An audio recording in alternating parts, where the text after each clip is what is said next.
آپ کے ہم عمر دوستوں میں کیا بات ہوتی ہے؟ بیٹا بات نہیں سن رہا، میں کیا کیا نہیں کرا، بیٹا بات نہیں، کیسے سنے گا، کیوں سنے گا؟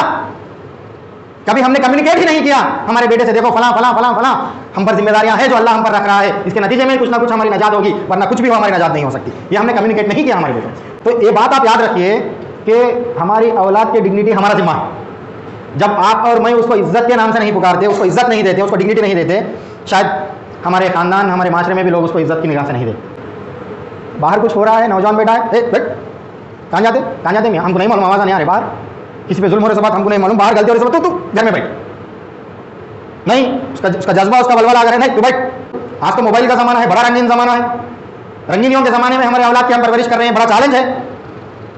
تو ہم اگر یہ تصور اس کے ذہن میں بٹھاتے ہیں، دیکھو اللہ باریک بین، جو بھی تم کر رہے ہو، تنہائی میں کر رہی ہو، اندھیرے میں کر رہے ہو، جنگل میں کر رہے ہو، کہاں بھی کر رہے ہو، اللہ تمہارے ہر عمل کو دیکھ رہا ہے اور اس کی جو سکی حساب کتاب آپ کو اور مجھے دینا پڑے. یہ اگر ہمارا سینٹر آف امیجنیشن بن جاتا ہے ہماری نوجوان نسل کا، یعنی اس کی فکر کا یہ مرکزی حصہ جب بن جاتا ہے کہ میں جو بھی کر رہا ہوں اس کا مجھے جواب دینا ہے، تو اتنی تو بات کی ضمانت آپ کو اور مجھے مل گئی کہ ہمارے بچے غلط کاموں میں ملوث نہیں ہوں گے. ملت کے شفیق بزرگوں، نوجوان ساتھیوں اور پیارے بچوں، السلام علیکم ورحمۃ اللہ وبرکاتہ. جمعہ کے آج کے خطبے میں جس عنوان کے تحت آپ کے سامنے اظہار خیال ہوگا وہ ہے قرآن مجید کی روشنی میں اولاد کی تربیت. اولاد کی تربیت ایک ایسا عنوان ہے جس پہ پوری دنیا میں ہر دور میں بہت سارے ماہرین نفسیات توجہ دلاتے رہے ہیں.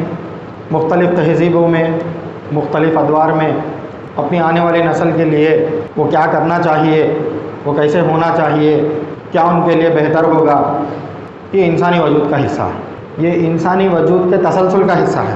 لیکن موجودہ دور میں اس سبجیکٹ پہ، اس عنوان پہ بہت ساری کتابیں آئی ہیں جس کو ماہر نفسیات یا پھر آپ یہ کہہ سکتے ہیں کہ سائیکریاٹسٹ یا پھر سائیکولوجیکل ایکسپرٹس، جس کو اردو زبان میں ماہر نفسیات کہا جاتا ہے، بڑی دلچسپی کے ساتھ اس عنوان کو وہ لوگ لیتے ہیں اور ان گنت کتابیں آج پائی جاتی ہیں جو کہ اچھی بھی ہیں. لیکن وہ ماہرین نفسیات جو اس عنوان پہ اظہار خیال رکھتے ہیں یا پھر تصنیف کرتے ہیں، اس کا مقصد دنیا داری ہے. میں میرے اولاد کو اس دنیا میں کس طریقے سے کمپیٹنٹ بناؤں. حقیقت یہ ہے کہ تو امت مسلمہ کا بھی یہی مقصد ہے، لیکن میں میری اولاد کو اللہ کی نظر میں کمپیٹنٹ کیسے بناؤں، یہ امت مسلمہ کا مقصد ہے. لیکن عام دنیاوی فہم میں دیگر جو لوگ تربیت کرتے ہیں ان کے پاس کمپیٹنٹ یا پھر قابلیت یا پھر قابل قبول ہونے کا مطلب یہ ہوتا ہے کہ کہیں کسی تقریبات میں ہم ہمارے اولاد کے ساتھ میں گئے جو کہ نوجوان ہو چکا ہے، اس کی جائیداد، اس کی کمائی، وہ کس آفس سے جڑا ہے، کیا اعلیٰ مقام وہ رکھتا ہے. کمپیٹنسی کا مطلب چینج ہو رہا ہے، قابلیت کا مطلب تبدیل ہوتا ہے. آپ کسی تقریبات میں جب لے کر جاتے ہیں تو زیادہ سے زیادہ بہتر میرے اولاد کو یا پھر میرے لڑکے کو یا پھر میری لڑکی کو پیش کر سکوں. تو بہتری کا مطلب ان میں اور ہم میں فرق یہ ہے، یہ ہونا چاہیے تھا کہ وہ دنیا داری کے جو بھی پوسٹ ہے، آپ یہ کہہ سکتے ہیں کہ میرا بیٹا سافٹ ویئر انجینئر ہے یا پھر میرا بیٹا فلاں کمپنی میں ایک اعلیٰ افسر ہے یا پھر یہ تجارت کرتا ہے اور اس کے پاس اتنی جائیداد ہے. یہ کمپیٹنسی، کور کمپیٹنسی جو ہے، اس کو نظر میں رکھتے ہوئے دنیا کے ماہر نفسیات کتابیں لکھے ہیں. اسی لحاظ سے اس کا ٹریننگ چلتا ہے. کہیں نہ کہیں وہ امت مسلمہ بھی جو سے اس کو اڈاپٹ کر لیے. ہم بھی ہمارے تقریبات میں اولاد کا تعارف یہی کراتے ہیں کہ دیکھو میرا بیٹا یا پھر میری بیٹی فلاں تعلیم حاصل کی ہے اور وہ ایک اعلیٰ مقام پہ ہے، یا پھر اس کا خواب یہ ہے کہ وہ اس اعلیٰ مقام پہ جانا چاہتی ہے، جو کہ اچھی بات ہے. لیکن اس سے ہٹ کے جب ہم قرآن مجید کا مطالعہ کرتے ہیں تو 3 آیتیں میں آپ کے سامنے بھی تلاوت کیا ہوں ابتدا میں. اس میں اللہ تعالیٰ فرماتے ہیں بطور حکم پہلی آیت میں، اے لوگوں جو ایمان لائے ہو، تم اپنے آپ کو اور اپنے اہل عیال کو جہنم کے عذاب سے بچاؤ. یہ حکم ہے، ریکویسٹ نہیں ہے. تم اپنے آپ کو اور پھر اپنی اولاد، اپنے اہل عیال جہنم کے آگ کے ایندھن ہونے سے بچاؤ. وہ کیسی آگ ہے؟ جو کہ پتھروں کو بھی پگھلا دیتی ہے. آگ میں جلنا نہیں ہے، بلکہ وہ آیت میں فرمایا جاتا ہے آگ کے ایندھن فیول ہونے سے بچاؤ. کس سے کہا جا رہا ہے؟ خود مجھ سے کہا جا رہا ہے اپنے آپ کو بچانے کے لیے. پھر میرے اولاد اور میرے گھر والوں کے متعلق بھی مجھ پہ ذمہ داری عائد ہو رہی ہے اس آیت. پھر دوسری آیت میں نے جو آپ کے سامنے تلاوت کیا ہوں، اس میں یہ بتایا جاتا ہے وَالْبَنُونَ زِینَةُ الْحَیَاةِ الدُّنْیَا، آپ کے لیے آپ کی اولاد اس دنیا کی زینت ہے. عام طور پہ یہ آیت زیادہ ہمارے سامنے پڑھی جاتی ہے جس میں یہ فرمایا جاتا ہے کہ آپ کی بیوی اور آپ کی اولاد آپ کے لیے فتنہ ہے. وہ بھی ہے، لیکن پازیٹیو اگر ہم دیکھتے ہیں تو قرآن مجید میں کہا جا رہا ہے المال والبنون زینت الحیات الدنیا، مال اور اولاد آپ کے لیے زینت ہے اس دنیا میں. یہ کیسی زینت ہے کہ اگر اس زینت میں آپ اور میں کھو جاتے ہیں تو وہ زحمت ہو جائے گی. کسی بھی زینت میں اگر آپ اور میں مشغول ہو جاتے ہیں، اسی کو اپنا مقصد بنا دیتے ہیں، یا پھر ہمارے نفس کو اس کے مطابق چلانا شروع کرتے ہیں، تو وہ زینت باقی نہیں رہے گی، وہ رحمت باقی نہیں رہے گی، وہ زحمت ہو جائے گی. تو لہٰذا قرآن میں اصول بتایا جا رہا ہے کہ دیکھو آپ کی اولاد اور آپ کا مال جو ہے آپ کے لیے زینت ہے، اس کو زینت کی حیثیت میں برقرار رکھیے. بالکل محبت کیجیے، بالکل شفقت سے پیش آئیے، بالکل ادب سے پیش آئیے. یہ دو پہلو ہے قرآن کے جو ہمارے سامنے آتے ہیں. ایک معاملے میں سزا بتائی جا رہی ہے ایک آیت میں، دوسرے معاملے میں کہا جا رہا ہے دیکھو یہ آپ کے لیے زینت ہے. یہ دونوں کے درمیان کا راستہ ایک ہے جس میں حضرت لقمان کے متعلق قرآن مجید میں جو سورہ آتا ہے اس کے آیت بھی میں آپ کے سامنے تلاوت کیا ہوں، جس میں فرمایا جاتا ہے وہ اپنے بیٹے سے تربیت کر رہے ہیں، اپنے بیٹے کو چند نصاب بتا رہے ہیں، سلیبس دے رہے ہیں. اور حضرت لقمان کے متعلق قرآن مجید میں بات آتی ہے کہ ان کے پاس حکمت تھی، ہم نے ان کو حکمت سے بخشا ہے. حکمت یعنی وژڈم سے بخشا ہے اللہ تعالیٰ، حکمت سے بخشا ہے. تو اپنے بیٹے سے کہہ رہے ہیں یا بنیا، اے بیٹے لا تشرک باللہ، اللہ سے شرک نہ کرو. حضرت لقمان اور ان کے بیٹے کے درمیان کی گفتگو قرآن مجید میں کمپائل کیا گیا ہے، اس کو مصحف کیا گیا ہے، اس کو رقم کیا گیا ہے قرآن مجید میں. تو اس کی اپنے آپ میں بہت بڑی اہمیت ہے. اس کو آپ پر مجھے سمجھنے کی ضرورت ہے کہ اس صورت میں ایک بہت بڑا حصہ باپ اور بیٹے کے درمیان کی گفتگو ہے، اور یہ بڑی پیاری گفتگو ہے، بڑی دل کو چھونے والی گفتگو ہے. وہ اپنے بیٹے سے کہہ رہے ہیں یا بنیا لا تشرک باللہ، اے بیٹے ذات الہی سے شرک نہ کرو. اب اس میں ایک ایک لفظ پہ ہم غور کریں گے. حضرت لقمان اپنے بیٹے سے کیا کہہ کر مخاطب ہو رہے تھے، کیا الفاظ تھے؟ وہ کہہ رہے ہیں اے بیٹے.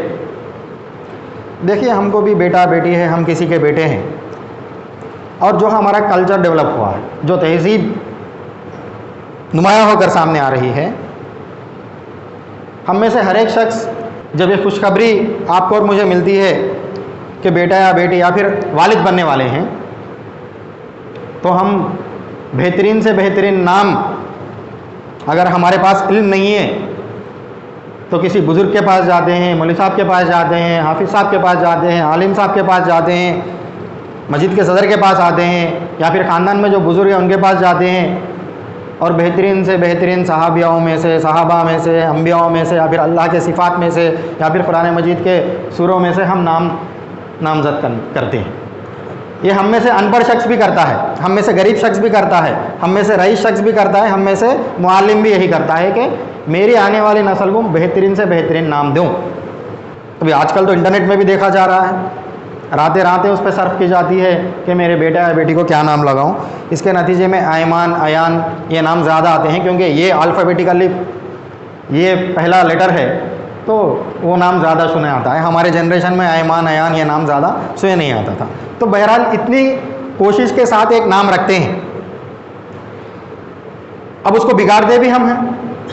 اگر تصور کیجئے کہ میرا بیٹا پست قد ہے، گڈا ہے، اور دوسرا بیٹا اونچا ہے، ہاڑدار کا، تو ہم خود ہی اس کو گڈے کہہ کر بلاتے ہیں. اگر تصور کیجئے ہمارا ایک بیٹا موٹا ہے، ایک بیٹا جو سو کہ پھر اچھا ہینڈسم ہے، تو موٹے کو ہم کچھ اور نام سے بلاتے ہیں، ہم اس کو ارے کہہ کر بلاتے ہیں، ہم اس کو ناشائستہ زبان، ناشائستہ الفاظ سے ہم بلاتے ہیں. تو یہ بات آپ یاد رکھیے کہ ہماری اولاد کی ڈگنیٹی ہمارا ذمہ ہے. جب آپ اور میں اس کو عزت کے نام سے نہیں پکارتے، اس کو عزت نہیں دیتے، اس کو ڈگنیٹی نہیں دیتے، شاید ہمارے خاندان، ہمارے معاشرے میں بھی لوگ اس کو عزت کی نگاہ سے نہیں دیکھتے۔ آپ اعلیٰ لوگ جو تعلیم حاصل کیے ہیں یا پھر اعلیٰ کردار کے لوگ کو آپ دیکھیے، چاہے وہ کم ذات کے ہو، جو میں دیگر لوگوں کی بھی بات کر رہا ہوں، چاہے وہ کیسے بھی ماحول سے آئے ہوں، لیکن جب وہ گفتگو کرتے ہیں اپنی اولاد سے تو وہ ادب تو آپ کا بھی غور کیجیے گا، بہت اعلیٰ ادب کے ساتھ وہ گفتگو کرتے ہیں اولاد سے۔ لیکن امت مسلمہ میں ایسا محسوس ہوتا ہے کہ ہم خود ہی ہماری اولاد کو ناشائستہ الفاظ سے پکارتے ہیں، اس کے ڈگنیٹی کو ہم چھینتے ہیں۔ یہ رائٹ ٹو ڈگنیٹی ہے، رائٹ ٹو ریسپیکٹ ہے۔ یہ ایک قوم کی، ایک ملت کی، ایک معاشرے کی میچورٹی کی نشانی ہے کہ وہ ان سے کم عمر یا پھر ان سے کم عمر نوجوان یا پھر ان کے اولاد کو وہ کس طریقے سے مخاطب کرتے ہیں۔ یہ قوم کی ڈگنیٹی کا مسئلہ ہے۔ یہ نازک بات ہے لیکن اہم بات کہ ہم کس طریقے سے بلاتے ہیں۔ تو حضرت لقمان اپنے بیٹے سے یہ کہہ رہے ہیں، یا بنیا، اے بیٹے۔ ایک مرتبہ نہیں، وہ 6-7 احکام ہیں، اس میں 6-7 نصیحتیں ہیں۔ ہر نصیحت سے پہلے وہ اپنے بیٹے کو یا بنیا، اے میرے بیٹے کہہ کر پکارتے ہیں۔ یہ ایک محبت کی نشانی ہے۔ پھر اس کے بعد جو پہلی وہ نصیحت کر رہے ہیں اپنے بیٹے سے، پہلا لیسن جو اپنے بیٹے کو سکھا رہے ہیں وہ یہ ہے، لا تشرک باللہ، اللہ سے شرک نہ کرو۔ یہ ظلم عظیم ہے، ایک بہت بڑا ظلم ہے۔ اب غالباً یہ 5، 5.5 سال، 6 سال، 4.5 سال کا جب بیٹا ہو گیا ہوگا تو حضرت لقمان پہلا لیسن دے رہے ہیں اپنے بیٹے کو کہ دیکھ بیٹے، تو اللہ کی ذات کے ساتھ شریک، کسی کو شریک نہ کر۔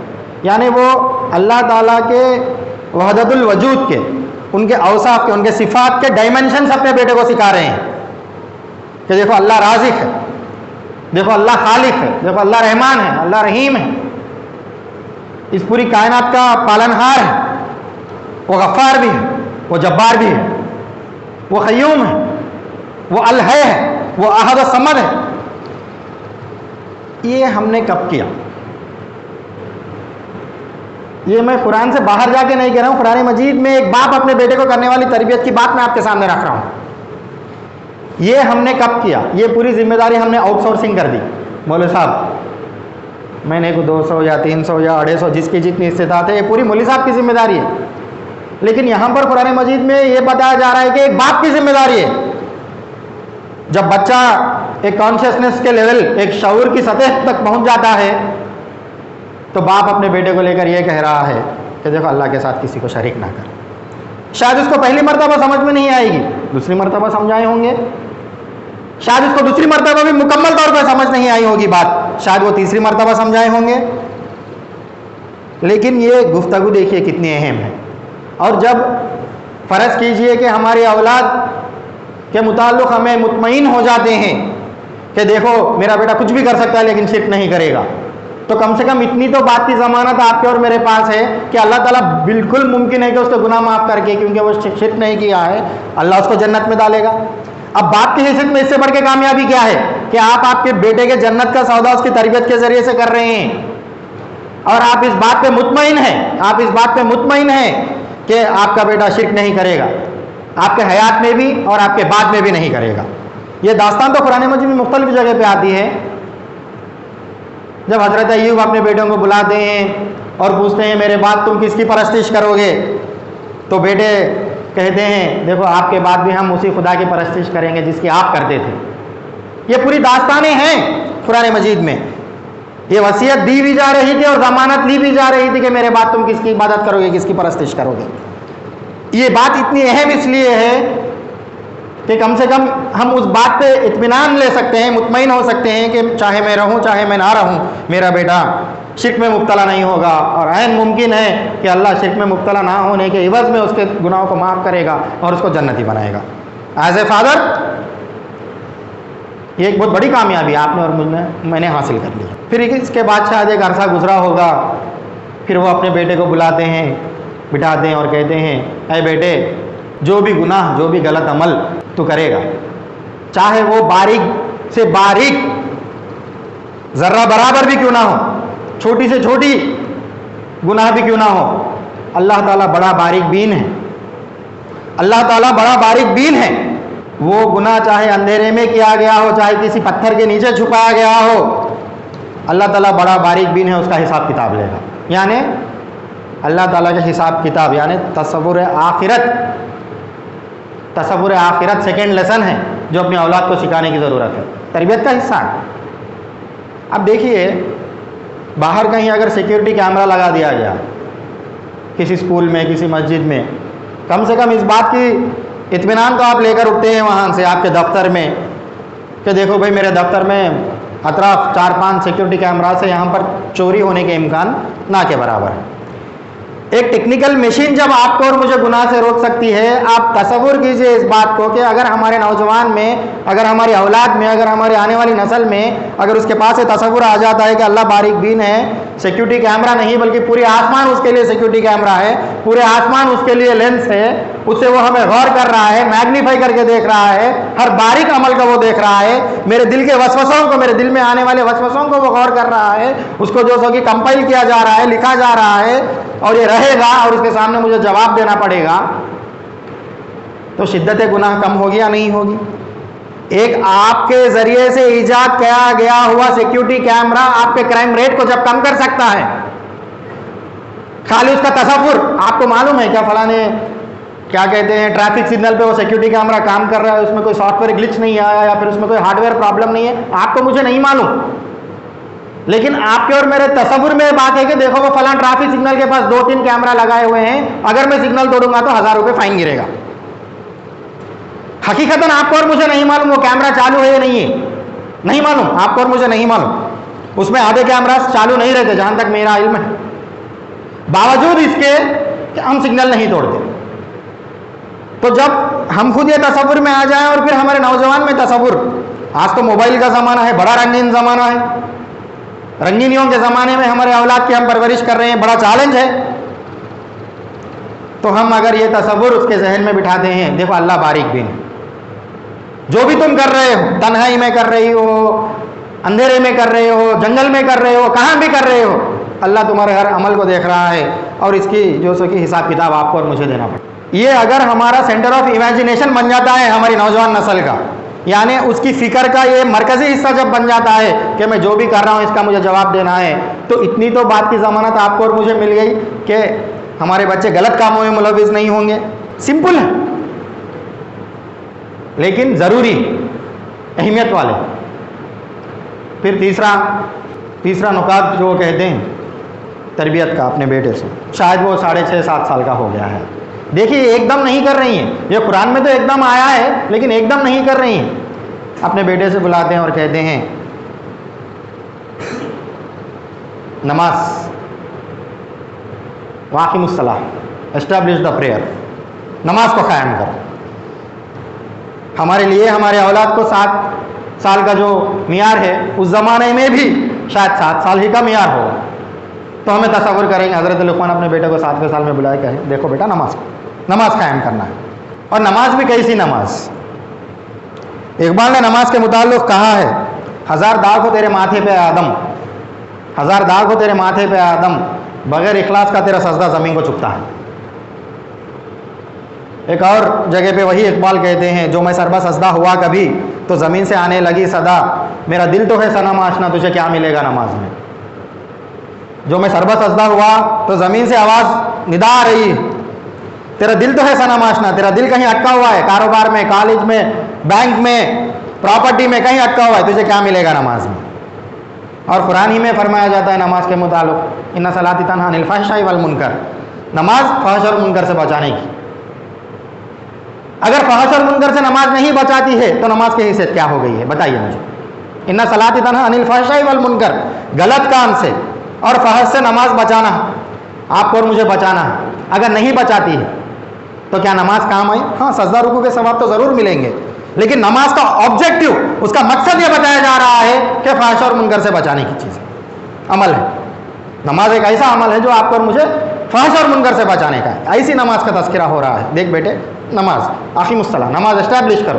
اسٹیبلش کرو کا مطلب ہی یہ ہے کہ فحش اور منکر سے جو سو کی دوری اختیار کرنے کا اتنا جذبہ وہ عمل کے ذریعے سے وہ اولاد میں آئے. اور ایک جگہ پہ بھی اقبال کہتے ہیں کہیں تیرے سجدے تجھے کافر نہ بنا دے اقبال، تو جھکتا کہیں اور ہے سوچتا کہیں اور ہے. دیکھیں، کہیں تیرے سجدے تجھے کافر نہ بنا دے اقبال، تو جھکتا کہیں اور ہے تو سوچتا کہیں اور ہے. ایک اور جگہ پہ پھر نماز کے متعلق کہتے ہیں، سجدے میں سر بھی ابلیس سے یارانہ بھی، بتا اپنی عبادت کی جزا کس سے مانگے گا. نماز میں نفاق، سجدے میں سر بھی ابلیس سے یارانہ بھی، بتا اپنی عبادت کی جزا کس سے مانگے گا. دیکھیں نماز کا ڈائمنشن کتنا بڑا ہے. تو حضرت لقمان اپنے بیٹے سے کہہ رہے دیکھو اقیم الصلاۃ، نماز قائم کرو. نماز قائم کرتے کرتے یہ جو بہترین اوصاف ہے، یہ پورے بہترین اوصاف اپنے اندر آئے، اپنے اندر انکلکیٹ کرنا چاہیے. وہ شخصیت کا ارتقا نماز کے ذریعے سے ہو جو خدا چاہتا ہے، جو اللہ چاہتا ہے ہم سے، ایسی نماز. یہ تیسرا ہو، یہ تربیت کا تیسرا نقطہ ہے. پھر چوتھا، اب یہ تیسرے حد تک آپ اور میں بھی شاید کرتے ہوں گے، میں انکار نہیں کروں گا، اتنا ہما جہد طریقے سے شاید نہیں کرتے ہیں لیکن کرتے ہیں. اگر ہم کو نہیں آتا ہے تو مولوی صاحب کو جو سو کہ بلا کے آؤٹ سورس کر کے بھی ہم کرتے ہیں. اب یہاں پر ہم مطمئن میں ہو جاتے ہیں کہ دیکھو میرا بیٹا نمازی ہے، شرک سے بچ گیا، آخرت کا تصور بھی اس میں ہے. یہاں تک بہت سارے والدین مطمئن ہو جاتے ہیں، اور یہ سب سے بڑی بدقسمتی ہے کہ ہم یہاں پر مطمئن ہو جاتے ہیں. برا مت مانیے میری بات کا، ہماری سب سے بڑی بدقسمتی ہے کہ ہم یہاں پر مطمئن ہو جاتے ہیں کہ میرا بچہ نمازی ہے، میری لڑکی میرا لڑکا نمازی ہے. لیکن حضرت لقمان یہاں نہیں ٹھہرے. جیسا ہی اس بات کے اطمینان ہو گیا کہ ان کا لڑکا نمازی بن گیا ہے، وہ چوتھی تربیت کا حصہ جو کہ وہاں پر ایڈ کر رہے ہیں. شاید ان کا بچہ 10-11 سال کا ہو گیا، اچھے ہاردار پورے صحت مند کے ساتھ آ گیا ہوگا. وہ کہہ رہے ہیں نماز کے بعد اور نماز کی وجہ سے، اب دیکھ بیٹے، امر بالمعروف نہی عن المنکر کی ذمہ داری تجھے نبھانا ہے. یعنی معاشرے میں نکلنا ہے، لوگوں کو معروف سے جوڑنا ہے، اچھائی سے جوڑنا ہے، اچھائی کی دعوت دینا ہے، اور منکر سے روکنا ہے، غلطی سے روکنا ہے. یہ چوتھا کام امت مسلمہ بھول گئی. یہ چوتھا سبق امت مسلمہ اپنے نوجوانوں کو بتانا بھول گئی ہے. ہم میں سے بڑی بڑی کثیر تعداد کی جماعتیں بھی نماز تک ہی کام کرتی ہیں، لیکن حضرت لقمان اپنے بیٹے سے جب وہ اس عمر تک پہنچ گیا تھا تو نماز کے بعد میں وہ یہ کہہ رہے ہیں دیکھو اب سوشل ریسپانسبلٹی کا اختیار کرو، تم اپنا لو اپنے اوپر جو بنی آدم ہونے کی جو ذمہ داری ہے، امت محمدی ہونے کی جو ذمہ داری ہے کہ تم معروف، لوگوں کو معروف کی دعوت دو، اچھائی کی دعوت دو، اور منکر سے روکو. تم منکر سے غلطی سے لوگوں کو روکنا ہے. باہر کچھ ہو رہا ہے، نوجوان بیٹا ہے، کہاں جاتے میاں، ہم کو نہیں معلوم، آواز نہیں آ رہے، باہر کسی پہ ظلم ہو رہے سے بات ہم کو نہیں معلوم، باہر غلطی ہو رہی سے بات، تو گھر میں بیٹھ. نہیں، اس کا جذبہ، اس کا ولولہ اگر ہے، نہیں تو بیٹھ. ہم اس کے سوشل انٹرسٹ کو ختم کرنے پہ تلے ہوئے ہیں ہماری خود غرضی کی وجہ سے. میں اگر ایک بات کا استعمال کروں تو آپ برا مت مانیے کہ ہم اس کی تقدیر لکھنا چاہتے ہیں خدا بن کے اپنی اولاد کی، اور ہم ناراض بھی ہوتے ہیں کہ ہم خدا نہیں بن سکے اور نہیں بن پائیں گے خدا. ہم ہمارے اولاد کی تقدیر لکھنا نہیں ہے. اگر ہم ہمارے اولاد کی تقدیر لکھتے ہیں تو پھر خدا کیا لکھے گا؟ اس بات کو سوچیے آپ. کبھی بھی اس دنیا میں پروگریشن ہوتا ہے، تسلسل آگے بڑھتا ہے، تسلسل پیچھے نہیں آتا ہے. میرے بات کا بالکل آپ کیا کہتے ہیں الگ مطلب مت سمجھیے کہ بالکل ہمیں تربیت کرنا ہے لیکن ہم تقدیر نہیں لکھ سکتے ہماری اولاد کی. یہ تو قرآن مجید میں ہے. ایک نبی کے بیٹے نے کہا ابا آپ مجھے صابرین میں سے پائیں گے، ایک نبی کے بیٹے نے ریجیکٹ کر دیا، نوح علیہ السلام کے بیٹے نے. یہ دو داستانیں ہیں. تو ہم سوشل انٹرسٹ بھی اگر ہے، معاشرے کی ذمہ داری ہمارے بچے میں ہے، خاندان کی ذمہ داری ہمارے بچے میں ہے، تو اس کو ختم کرنے والے اول بھی ہم ہی ہیں.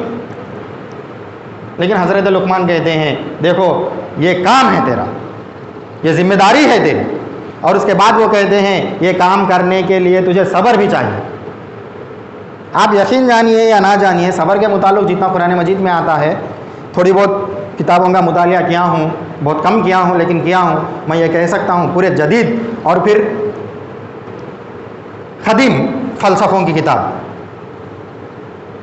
جدید کتابیں اور قدیم کتابیں، پرانی کتابیں اور نئی کتابیں، صبر کے متعلق جتنا قرآن مجید میں آتا ہے اتنا دوسرے کتاب میں نہیں آتا.